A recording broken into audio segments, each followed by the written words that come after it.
Welcome to Story Board. America ఇరాన్ల మధ్య యుద్ధం గల్ఫ్ కొంపముంచింది. ఆధునిక అభివృద్ధి చిరునామాగా నిలిచిన గల్ఫ్ దేశాలు ఇప్పుడు 25 ఏళ్లు వెనక్కిపోయాయి.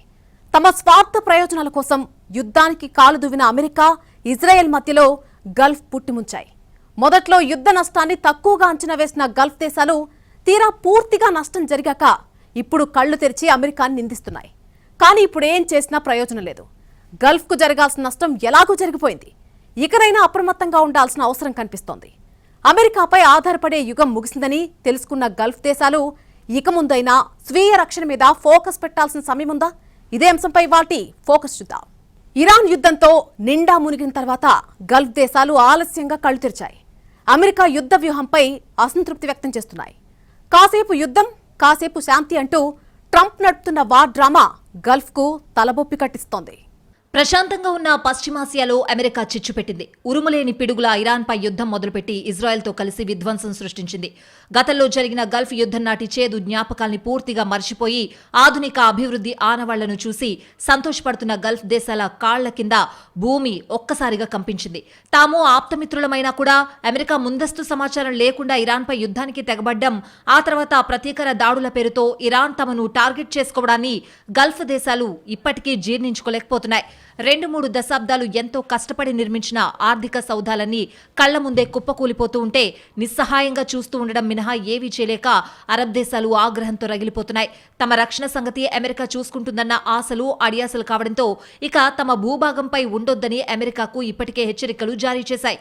సౌదీ, యుఏఈ లాంటి దేశాలైతే అమెరికాయేతర దేశాలతో డిఫెన్స్ డీల్స్ దిశగా సాగుతున్నాయి. కానీ ఇప్పటికే జరగాల్సిన నష్టం జరిగిపోయింది. గల్ఫ్ దేశాలు చాలా ఆలస్యం చేసేశాయి.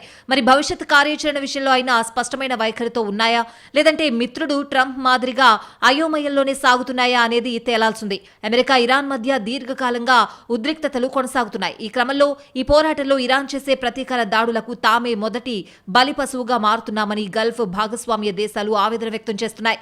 ఇరాన్తో కొనసాగుతున్న సైనిక ఉద్రిక్తతలు పశ్చిమాసియాలో భద్రతా పరిస్థితులను మరింత కష్టతరంగా మారుస్తున్నాయి.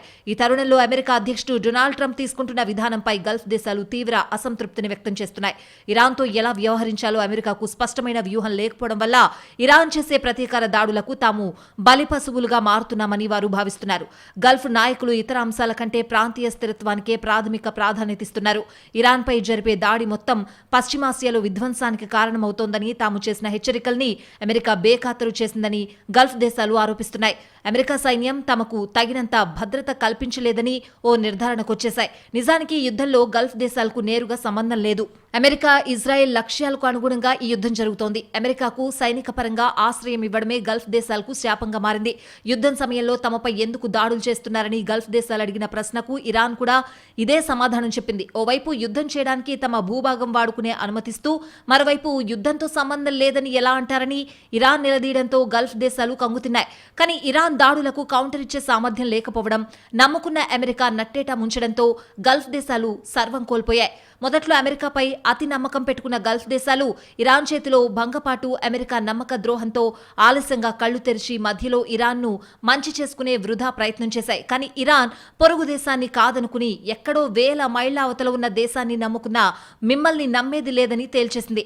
చివరకు పలుమార్లు సంప్రదింపుల తర్వాత మొదట అమెరికా దాడులకు మీ భూభాగం వాడుకునే అవకాశం ఇవ్వకండి, అప్పుడు చూద్దాం అని ఇరాన్ హింటిచ్చింది. దీంతో సౌదీ, యుఏఈ లాంటి దేశాలు మొదట తేరుకుని అమెరికా తమ భూభాగంపై నుంచి ఇరాన్పై దాడులు చేయొద్దని చెప్పేశాయి. అప్పటికీ ట్రంప్ నచ్చచెప్పే ప్రయత్నం చేయడంతో ఈ 2 దేశాలు ఆయనపై తీవ్ర ఆగ్రహం వ్యక్తం చేశాయి. మర్యాదగా వెళ్తారా, మెడపట్టి గెంటించుకుంటారా అనే స్థాయిలో వార్నింగ్ ఇచ్చాయి. దీంతో చేసేదే లేక అమెరికా తన యుద్ధ క్షేత్రాన్ని కువైట్, జోర్డాన్ లాంటి దేశాలకు మార్చింది. ఇప్పుడు ఆ దేశాలు కూడా ఇక యుద్ధం ఆపేయాలని అమెరికాని మొత్తుకుంటున్నాయి. కానీ అమెరికా యుద్ధ క్షేత్రం మార్చినా సౌదీ, యుఏఈలకు ఇంకా భద్రతాపరమైన సమస్యలు కొనసాగుతూనే ఉన్నాయి. దీంతో దశాబ్దాలుగా కొరివిని నెత్తిన పెట్టుకున్నందుకు అనుభవిస్తున్నామని ఆయా దేశాలు లోపలే మదనపడుతున్నాయి. యుద్ధం మొదట్లో అమెరికాకు అండగా నిలిచిన దేశాల్లో యుఏఈ ముందుంది. హార్మోజ్ జలసంధి విషయంలోనూ ఇజ్రాయెల్ అమెరికా కూటమికి మద్దతు ఇవ్వడంలోనూ యుఏఈ కీలక పాత్ర పోషించింది. అయితే ఇరాన్ క్షిపణి దాడుల నుంచి దుబాయ్, అబుదాబి వంటి ప్రపంచ స్థాయి నగరాలను రక్షించడంలో అమెరికా ఫెయిల్ కావడం నమ్మకాన్ని దెబ్బతీసింది. సౌదీ అరేబియా కూడా ఇదే బాటలో ఉంది. విదేశాంగ మంత్రి ఫైసల్ బిన్ ఫర్హాన్ చేసిన ప్రకటన అంతర్జాతీయంగా చర్చనీయాంశమైంది. అమెరికాపై ఆధారపడే శకం ముగిసిందని ఆయన కుండబద్దలుగొట్టారు. తన సొంత దేశాన్ని, సైనిక స్థావరాలను కాపాడుకోలేని అమెరికా మాకు రక్షణ ఎలా ఇవ్వగలదు అని ఘాటుగా ప్రశ్నించారు. ఇరాన్ దాడుల వల్ల చమురు శుద్ధి కర్మాగారాలు దెబ్బతినడం, హార్మోజ్ జలసంధి దిగ్బంధనం వల్ల ఆర్థికంగా భారీ నష్టాలు కలగడం వంటి అంశాలు సౌదీని ఈ నిర్ణయానికి పురిగొల్పాయి. మొత్తానికి ఈ యుద్ధం కేవలం ఇరాన్, అమెరికాల మధ్య కాకుండా అమెరికా, గల్ఫ్ మిత్ర దేశాల మధ్య ఉన్న నమ్మకాన్ని కూడా దెబ్బతీసింది. యుద్ధం అంతు చిక్కకుండా సాగుతూ ఉండడంతో గల్ఫ్ దేశాలు తమ భద్రత కోసం సొంత మార్గాలను అన్వేషించడం ప్రారంభించాయి. అమెరికాపై అతిగా ఆధారపడడం వల్ల ఎదురవుతున్న నష్టాలను ఈ దేశాలు గుర్తించాయి. ఈ పరిణామాలు భవిష్యత్తులో గల్ఫ్ ప్రాంత రాజకీయాల్లో పెను మార్పులకు నాంది పలికే అవకాశం కనిపిస్తోంది. ఇరాన్ యుద్ధం ఆగినా కొనసాగినా గల్ఫ్ దేశాలకు మాత్రం గుండె దడ తప్పడం లేదు. దుబాయ్, దోహా వంటి సుసంపన్న నగరాలు తాము యుద్ధాలకు అతీతమని ఇన్నాళ్లు నమ్మిన భద్రతా వలయం ఒక్కసారిగా చిన్నాభిన్నమైంది. ఇరాన్ ప్రయోగించిన వేల సంఖ్యలో క్షిపణులు, డ్రోన్ దాడులు గల్ఫ్ దేశాల రక్షణ వ్యవస్థలోని లొసుగులను బయటపెట్టాయి. వాస్తవానికి గల్ఫ్ దేశాలు ఇప్పుడిప్పుడే ఇతర రంగాలపైన ఫోకస్ పెట్టాయి. కేవలం చమురు నిల్వల్ని మాత్రమే నమ్ముకోకుండా అనేక రంగాల్లో ఆర్థికంగా ఎదగాలని చూస్తున్నాయి. Business, shopping, real estate, housing, బంగారం, వ్యాపారం, ఎయిర్పోర్ట్లు ఇలా అనేక రంగాల్లో అభివృద్ధి సాధించాలని ప్రపంచం మొత్తానికి ఓ బిజినెస్ సెంటర్ గా, సేఫ్ హెవెన్ గా ఎదిగే దిశగా వెళ్తున్నాయి. అటు పశ్చిమాసియా దేశాలకు, ఇటు ఆసియాకు మధ్యలో సెంటర్ పాయింట్ గా, వన్ స్టాప్ డెస్టినేషన్ గా ఉండాలని చూస్తున్నాయి. దాంతో గల్ఫ్ కంట్రీస్ అంటే కేవలం చమురు మాత్రమే కాదనే ముద్ర తొలగిపోతోంది. అరబ్ దేశాలంటే వ్యాపార కేంద్రాలుగా మారిపోయాయి. కానీ ఇరాన్, అమెరికా యుద్ధంతో సంబంధం లేకపోయినా అరబ్ కంట్రీస్ ఆర్థిక సంక్షోభంలోకి జారుకున్నాయి. ఇరాన్ యుద్ధానికి ముందు, తర్వాత గల్ఫ్ పరిస్థితి చూస్తే ప్రపంచానికి కడుపు తరుక్కుపోతోంది. ఎడారి దేశాల్లో అద్భుతమైన అభివృద్ధిని సాకారం చేసిన అరబ్ దేశాలు ఇప్పుడు సర్వం కోల్పోయి దైన్య స్థితిలో ఉన్నాయి. మరీ ముఖ్యంగా ప్రపంచానికే బిజినెస్ సెంటర్ అయిన దుబాయ్ పరిస్థితి చూస్తే చాలా ఘోరంగా మారిపోయింది. అమెరికా, ఇరాన్ మధ్య యుద్ధం గల్ఫ్ దేశాలను కోలుకోలేనంత దెబ్బతీసింది. ప్రధానంగా దుబాయ్ 25 ఏళ్లు వెనక్కి వెళ్లిపోయింది. Investments, real estate, tourism, hotel industry, airlines సర్వనాశనమయ్యాయి. మొన్నటిదాకా అవకాశాల స్వర్గంగా అమెరికాకు పేరుంటే పెట్టుబడులకు స్వర్గధామంగా గల్ఫ్ పేరు తెచ్చుకుంది. ఏ రంగంలో అయినా సాఫీగా వ్యాపారం చేసే వీలు ప్రపంచం నలువైపులకు వాణిజ్య మార్గాలతో గల్ఫ్ పెట్టుబడిదారుల్ని సూదంటు రాయిలా ఆకర్షించింది. ఆ తర్వాత లైఫ్ స్టైల్ పరంగానూ మిలియనీర్లను ఆకట్టుకున్న గల్ఫ్ ఇంతకు మించిన సౌకర్యాలు మరెక్కడా లేవనే రీతిలో భూలోక స్వర్గాన్ని సృష్టించినంత పనిచేసింది. ఇక నైట్ లైఫ్ అయితే అది వేరే లెవెల్. ఇదే రకమైన నైట్ లైఫ్ ఇతర దేశాల్లో ఉన్నా ఇక్కడి ఫీల్ మరెక్కడా రాదనేది మొన్నటిదాకా టూరిస్టులు చెప్పిన మాట. కానీ ఇదంతా గతకాలపు ఘన చరిత్రే. ఉరుములేని పిడుగులా వచ్చిపడ్డ ఇరాన్ యుద్ధం గల్ఫ్ కొంప ముంచింది. అప్పటిదాకా కళకళలాడిన గల్ఫ్ దేశాలకు యుద్ధం దెబ్బతో ఈగలు తోలుకునే దుస్థితొచ్చింది. మొన్నటిదాకా గల్ఫ్కు విదేశీయులు క్యూ కట్టగా ఇప్పుడు గల్ఫ్ నగరాలు వేగంగా ఖాళీ అవుతున్నాయి. దీంతో వలసదారుల కార్యకలాపాల మీద అతిగా ఆధారపడ్డ గల్ఫ్ ఆర్థిక వ్యవస్థ ఇప్పుడు పూర్తిగా కుప్పకూలే పరిస్థితి వచ్చింది. ఇక్కడ గల్ఫ్ దేశాలు ప్రత్యక్షంగా యుద్ధంలో దెబ్బతినడం ఒక వంతైతే పరోక్షంగా దుబాయ్ ఎకానమీ పూర్తిగా కుప్పకూలింది. యుఏఈ దెబ్బతింటే ప్రపంచ ఆర్థిక వ్యవస్థకు కూడా దెబ్బ తగిలినట్టే. దుబాయ్కి రోజుకి 20,000 కోట్ల రూపాయల నష్టం వస్తోంది. అంటే నెలకు 6 లక్షల కోట్ల రూపాయలు, సంవత్సరానికి 72 లక్షల కోట్ల రూపాయలు కోల్పోతోంది. అమెరికా వార్ బేస్లకు ఆశ్రయం కల్పించి ఎంత దెబ్బతిన్నామో గల్ఫ్ దేశాలకు ఇప్పుడు తెలుస్తోంది. రబ్బరు చెప్పులు, ఒంటె ప్రయాణాలను మళ్లీ మీకు గుర్తు చేస్తామంటూ ఐఆర్జీసీ ముందే వార్నింగ్ ఇచ్చింది. అంత కాకపోయినా దుబాయ్ సహా మిగిలిన గల్ఫ్ దేశాలను దారుణంగా దెబ్బతీసింది. పర్యాటకం కుప్పకూలడం, రియల్ ఎస్టేట్ రంగంలో భారీగా తగ్గిన అమ్మకాలు, విదేశీ పెట్టుబడుల తరలింపు వంటి పరిణామాలు దుబాయ్ భవిష్యత్తుపై తీవ్ర అనిశ్చితిని సృష్టించాయి. నిరంతర దాడుల భయంతో పర్యాటకులు, విదేశీయులు దుబాయ్కి రావడం తగ్గించారు. ప్రముఖ పర్యాటక ప్రాంతాలు, మాల్స్ నిర్మానుష్యంగా మారడంతో హోటళ్లు, విమానయాన సంస్థలు భారీగా నష్టపోతున్నాయి. గతంలో ప్రపంచంలోనే అత్యంత వేగంగా వృద్ధి చెందిన దుబాయ్ రియల్ ఎస్టేట్ మార్కెట్ ఒక్కసారిగా కుదేలైంది. ఇళ్ల ధరలు భారీగా పడిపోవడంతో పాటు కొత్త అమ్మకాలు నిలిచిపోయాయి. దీంతో అనేక చిన్న బ్రోకరేజ్ సంస్థలు, నిర్మాణ కంపెనీలు మూతపడే పరిస్థితికొచ్చాయి. మిడిల్ ఈస్ట్ లో నెలకొన్న యుద్ధ వాతావరణం కారణంగా ప్రపంచ బ్యాంక్ ఈ ప్రాంత వృద్ధి అంచనాలను గణనీయంగా తగ్గించింది. యునైటెడ్ అరబ్ ఎమిరేట్స్ ఆర్థిక వ్యవస్థకు ఇది పెద్ద షాక్ గా మారింది. మొన్నటి వరకు గల్ఫ్ అంటే ఉన్న ఇమేజ్ వేరు, ఇప్పుడు ఇరాన్ యుద్ధం తర్వాత సీన్ వేరు. ప్రపంచంలోనే అత్యంత భద్రమైన ప్రదేశంగా, పెట్టుబడులకు సురక్షిత స్థావరంగా డప్పు కొట్టుకున్న గల్ఫ్ సామర్థ్యం ఏ పాటిదో ఒక్క యుద్ధంతో తేలిపోయింది. కళ్లు చెదిరే భవంతులు విమానవంతులు 24 గంటలు తలుకు బెలుకులున్నా అవసరమైన భద్రత మాత్రం కనీస స్థాయిలో కూడా లేదని నిరూపితమైంది. గల్ఫ్ దేశాలు అన్నింటికీ అమెరికాపై ఏ స్థాయిలో ఆధారపడుతున్నాయో చూసి ప్రపంచం తెల్లబోతోంది. దుబాయ్ లాంటి నగరాల్లో ఏడాది పొడవునా అంతర్జాతీయ బిజినెస్ కు సంబంధించిన ఏదో ఒక కార్యక్రమం జరుగుతూ చాలా సందడిగా ఉండేది. ప్రపంచంలో కొత్త మోడల్ కార్లు కూడా పనిగట్టుకుని దుబాయ్లోనే లాంచ్ అవుతూ ఉండేవి. ఇక విమానయాన రంగంలోనూ కొత్త సాంకేతికతలు, సదుపాయాలు అన్నీ దుబాయ్ కేంద్రంగానే ప్రపంచ దేశాలు తెలుసుకునేవి. ఒక్క మాటలో చెప్పాలంటే ప్రపంచంలో ఎక్కడ ఏ కొత్త విషయం ఎవరికి తెలియాలన్నా, ఏ కొత్త ఆవిష్కరణ జరగాలన్నా దానికి దుబాయ్ కేంద్రంగా ఉంటేనే బాగుంటుందనే నమ్మకం ప్రపంచ పెట్టుబడిదారుల్లో బలపడిపోయింది. దీనికి తోడు గల్ఫ్ దేశాలకు ప్రత్యేకంగా ఎవరితోనూ శత్రుత్వం లేకపోవడం, గత 3 దశాబ్దాల్లో ఆ ప్రాంతంలో ఎలాంటి యుద్ధం జరపకపోవడం పెట్టుబడిదారులకు మరింత నమ్మకాన్నిచ్చాయి. ఆ పైన అమెరికా స్థావరాలు ఉండనే ఉన్నాయి. దీంతో ఇక గల్ఫ్ శత్రు దుర్భేద్యం అనే ఊహల్లో ప్రపంచ పెట్టుబడిదారులంతా ఊరేగారు. కానీ ఒక్క యుద్ధం వారి ధీమాను పటాపంచలు చేసింది. కేవలం 3 వారాల్లోనే ఆకాశ హార్మ్యాలు తమకే సాధ్యమైన అభివృద్ధితో ఆకాశంలో విహరించిన గల్ఫ్ నగరాలు కళ్ల ముందే కుప్పకూలాయి. చివరకు ఎన్నున్న భద్రత విషయంలో గల్ఫ్ ఎంత అతి సున్నితంగా ఉందో చూసి ప్రపంచమంతా ఆశ్చర్యపోయింది. ప్రపంచంలో ధనిక దేశాలుగా పేరున్న అమెరికా, యూరప్కు ఈ స్థాయికి రావడానికి కొన్ని శతాబ్దాలు పట్టింది. కానీ గల్ఫ్ దేశాలు మాత్రం దుబాయ్ లాంటి ఆధునిక ఆర్థిక ప్రగతికి చిరునామాగా అనదగ్గ నగరాల్ని కేవలం కొన్ని దశాబ్దాల్లోనే సాకారం చేసుకున్నాయి. అలాగే అత్యంత వేగంగా దుబాయ్ని ప్రపంచ పెట్టుబడిదారులకు ఆకర్షణీయ గమ్యస్థానంగా మార్చేశాయి. అలాగే ప్రపంచ వ్యాప్తంగా ఉన్న వీఐపీలు, సెలబ్రిటీలు, బిలియనీర్లు దుబాయ్లో నివాసం ఉండాలనే విధంగా ఆ నగరాన్ని తీర్చిదిద్దాయి. దుబాయ్ అంటే సాధారణంగా మెగా భవనాలు, విలాసవంతమైన రిసార్ట్లు, మిచెలిన్ స్టార్ రెస్టారెంట్లతో ఆకర్షణీయమైన పర్యాటక నగరంగా ప్రపంచానికి తెలుసు. అయితే ప్రస్తుతం మధ్యప్రాచ్యంలో ఏర్పడిన ఉద్రిక్త పరిస్థితులతో దుబాయ్ పరిస్థితి మారిపోయింది. అమెరికా, ఇజ్రాయెల్ దేశాలు ఇరాన్పై దాడులు ప్రారంభించిన తర్వాత భద్రతా ఆందోళనలు పెరగడంతో దుబాయ్ నగరం క్రమంగా వెలవెలబోతూ గోస్ట్ టౌన్ను తలపిస్తోంది. సాధారణంగా వీకెండ్ సమయంలో ట్రాఫిక్తో కిక్కిరిసే నగరం ఇప్పుడు అసాధారణంగా ప్రశాంతంగా మారిందని స్థానికులు చెప్తున్నారు. అనేక హోటళ్లలో అతిథులు తగ్గిపోవడంతో యజమానులు తమ సిబ్బందికి సెలవులు ఇచ్చి పంపుతున్నారు. పర్యాటకులు లేకపోవడంతో హోటళ్లు తక్కువ ధరలకు గదులు అందిస్తున్నాయి. ఉద్రిక్త పరిస్థితుల కారణంగా చాలా మంది స్థానికులు, పర్యాటకులు దుబాయ్ను విడిచి వెళ్లారు. ముఖ్యంగా దుబాయ్లో నివసిస్తున్న విదేశీయులు, వలస కార్మికులు తమ భవిష్యత్తుపై ఆందోళన వ్యక్తం చేస్తున్నారు.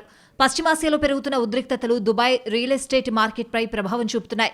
ముఖ్యంగా ఇరాన్, ఇజ్రాయెల్ ఘర్షణ తరుణంలో పెట్టుబడిదారులు అప్రమత్తంగా మారడంతో అనేక ఆస్తి కొనుగోలు ఒప్పందాలు తాత్కాలికంగా నిలిచిపోయాయి. దుబాయ్ ప్రాపర్టీ మార్కెట్లో భారతీయులు కీలక పాత్ర పోషిస్తారు. అయితే తాజా పరిస్థితుల నేపథ్యంలో వారు పెద్ద మొత్తంలో పెట్టుబడులను కొంతకాలం వాయిదా వేస్తున్నారు.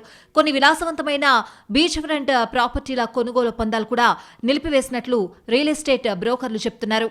ఇప్పటివరకు దుబాయ్ పెట్టుబడిదారులకు సేఫ్ హెవెన్ అనే భావన ఉండేది. కానీ తాజా సైనిక ఉద్రిక్తతలు, మిసైల్ దాడుల భయం, ఎయిర్ స్పేస్ పరిమితులు వంటి అంశాలు పెట్టుబడిదారుల నమ్మకాన్ని దెబ్బతీస్తున్నాయి. విదేశీ మూలధనంపై ఆధారపడిన ఈ మార్కెట్లో కొనుగోళ్ల వేగం తగ్గిందని విశ్లేషకులు చెప్తున్నారు. దుబాయ్ గతంలో కూడా 1990 Gulf war, 9/11, Arab spring, Covid సందర్భాల్లో ఇలాంటి సంక్షోభాలను ఎదుర్కొని తిరిగి బలంగా లేచింది.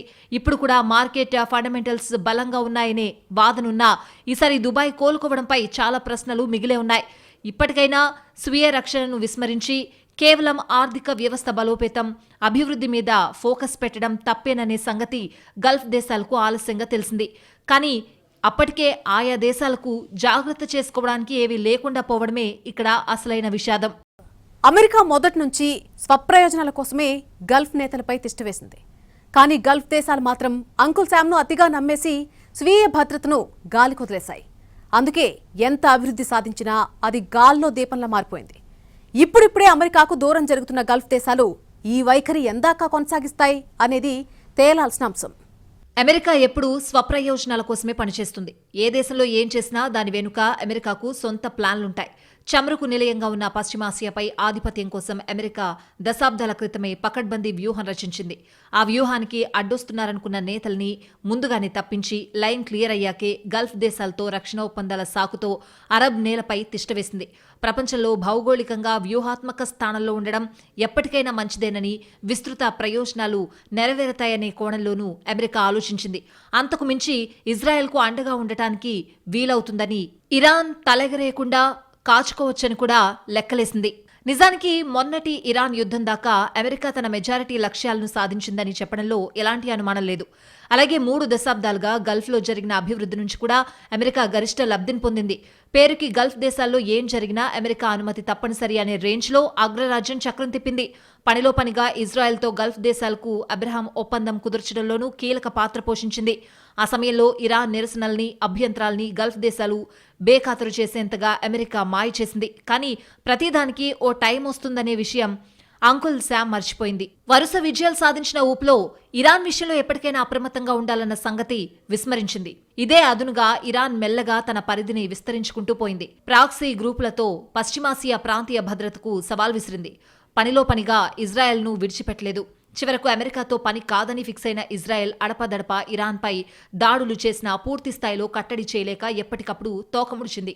కానీ రోజురోజుకి రాటుదేలుతున్న ఇరాన్ ఇజ్రాయెల్ను భయపెట్టింది. ఇంకా ఉపేక్షిస్తే తన ఉనికికే ప్రమాదమని గ్రహించిన ఇజ్రాయెల్ అమెరికాను బలవంతంగా యుద్ధం దిశగా నడిపించింది. ఇజ్రాయెల్ మెరమెచ్చులకు పొంగిపోయిన అమెరికా సరైన వ్యూహం, అంచనాలు, చివరకు నిర్దిష్ట లక్ష్యాలు కూడా లేకుండా యుద్ధంలోకి దిగి చేతులు కాల్చుకుంది. అలా చేజేతులా తన ఆధిపత్యాన్ని, తనపై మిత్రులకు ఉన్న నమ్మకాన్ని కోల్పోయింది. ఇప్పుడు గల్ఫ్ మాత్రమే కాదు, ప్రపంచంలో ఏ దేశమూ అమెరికాను శక్తివంతమైన దేశమని నమ్మే స్థితి లేదంటే అతిశయోక్తి కాదు. ఇన్నాళ్లు అమెరికాని నమ్ముకుని కళ్లు మూసుకున్న గల్ఫ్ దేశాలు కూడా భారీ నష్టం జరగడంతో ఇప్పుడిప్పుడే అతి కష్టం మీద కళ్లు తెరిచే ప్రయత్నం చేస్తున్నాయి. అమెరికాకు తమ భూభాగంలో సైనిక స్థావరాలు ఏర్పాటు చేసుకునే అవకాశం ఇచ్చి తమ భద్రత చూస్తున్నందుకు కొంత డబ్బు చెల్లిస్తూ ఇప్పటిదాకా బతికేసిన గల్ఫ్ దేశాలకు ఇరాన్ ఇచ్చిన వరుస షాకులతో కళ్లు బైర్లు కమ్మాయి. పైగా తాము బాగా నమ్మిన అమెరికా సామర్థ్యం ఎందుకు కొరగాదని తేలిపోవడంతో అవాక్కవడం వాటి వంతైంది. ఇన్నాళ్లు మనకేంటి, మన దగ్గర కావలసినంత డబ్బుంది, కాస్త డబ్బు పారిస్తే మన రక్షణ చూడ్డానికి అమెరికా ఉంది, అమెరికాను ఓడించే దేశం ఎక్కడుంది, ఈ మాత్రం దానికి అనవసరంగా రక్షణ పేరుతో డబ్బు తగలేయడం ఎందుకు దండగా, ఆ డబ్బును కూడా అభివృద్ధికే ఖర్చు పెడితే మరిన్ని పెట్టుబడులొచ్చి ఆదాయం పెరుగుతుంది కదా. ఇది గల్ఫ్ దేశాలు వేసిన గుడ్డి లెక్క. కానీ ఈ లెక్క కరెక్ట్ కాదనే సంగతి చూచాయిగా కాదు, ఆధారాలతో సహా తెలిసిన గల్ఫ్ మాత్రం భద్రతను ఎప్పుడూ సీరియస్ గా తీసుకోలేదు. అలాగే గల్ఫ్ లో అసలు యుద్ధం రాదనే ధీమా కూడా పూర్తిగా లేదు. ఎందుకంటే 3 దశాబ్దాల క్రితం ఇదే ప్రాంతంలో వచ్చిన యుద్ధం మొత్తం ప్రపంచాన్ని అల్లకల్లోలం చేసి ఇంధన సంక్షోభం తెచ్చిపెట్టింది. ఇప్పుడు ఇరాన్ యుద్ధం వచ్చినప్పుడు అదే జరిగింది. అంటే ఇక్కడ ఎప్పుడు యుద్ధం వచ్చినా నష్టం ఊహించని విధంగానే ఉంటుంది అనేది తెలిసిన విషయమే.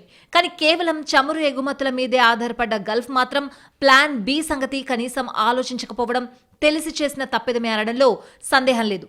ఈ స్వయంకృతం కారణంగానే ఇప్పుడు అన్ని రంగాలు కుప్పకూలుతూ ఉంటే కళ్ళప్పగించి చూడడం మినహా ఏవీ చేయలేని నిస్సహాయ స్థితిలో ఉంది గల్ఫ్. ఇక్కడ గల్ఫ్ దేశాలు పూర్తిగా నెపం అమెరికాపై నెట్టేయడానికి లేదు.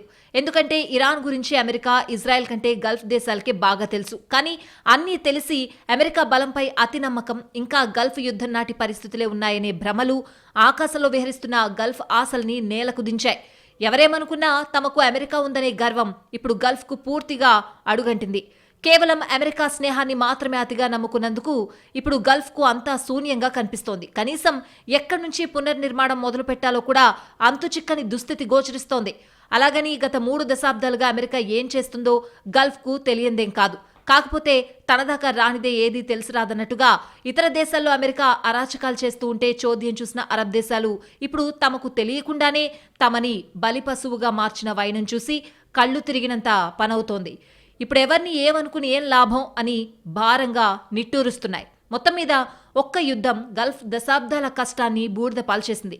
ఇప్పటిదాకా తమకు జరిగిన నష్టాన్ని చూసి గుండె చెరువైన గల్ఫ్కు అమెరికా, ఇజ్రాయెల్ నిజస్వరూపం గురించిన వాస్తవాలు ఒక్కొక్కటిగా తెలిసే కొద్దీ మరింత అవమాన భారంతో కుంగిపోతున్నాయి. అందుకే చరిత్రలో ఎప్పుడూ లేనంతగా అమెరికా అంటేనే గల్ఫ్ దేశాలు అంతెత్తున లేస్తున్నాయని వాల్ స్ట్రీట్ జర్నల్ నివేదికిచ్చింది. యుద్ధానికి ముందు వరకు అమెరికన్లను మిత్రులుగా భావించిన గల్ఫ్ ప్రజలు కూడా ఇప్పుడు అమెరికాను దూరంగా ఉంచడమే మంచిదనే నిశ్చిత అభిప్రాయానికి వచ్చారు. ఏ తర్వాత అమెరికా అసలు రంగు ఆలస్యంగా అయినా తెలుసుకున్న గల్ఫ్ దేశాలు ఇప్పుడిప్పుడే అగ్రరాజ్యానికి దూరం జరిగే ప్రయత్నాలు చేస్తున్నాయి. మరి భవిష్యత్తులో గల్ఫ్ దేశాలు ఎలాంటి స్టెప్ తీసుకుంటాయి? అమెరికా ఏం చేయబోతోంది? మధ్యలో ఇరాన్ ప్రణాళికలు ఎలా ఉంటాయి? ఈ ప్రశ్నలకు సమాధానాలే పశ్చిమాసియా భవిష్యత్ ముఖచిత్రాన్ని ఆవిష్కరిస్తాయి.